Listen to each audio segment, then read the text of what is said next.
ছবি করেছি, ভিলেনই বোধহয় ৩০০ করেছি, সেটা ঠিক কথাই। কিন্তু ভিলেনের থেকেও যখন আমি পজিটিভ রোল, আমাকে অনুপ সেনগুপ্ত ডেকে বলল যে দিদি একটা স্ক্রিপ্ট পড়া হচ্ছে, আপনি একটু আসবেন। আমি বললাম, হ্যাঁ যাবো। তবে স্ক্রিপ্টটা শুনে না আমার মনটা খারাপ হয়ে গেল। আমি বললাম কই, এখানে তো আমার রোল শুনতে পেলাম না।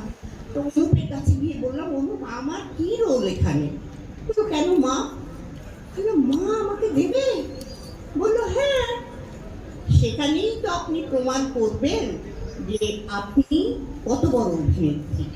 পজিটিভও আপনি করতে পারেন, শুধু নেগেটিভ নয়। তার একটা ডায়লগ বলি, দেখে একজন বলতে পারলেও বলবে।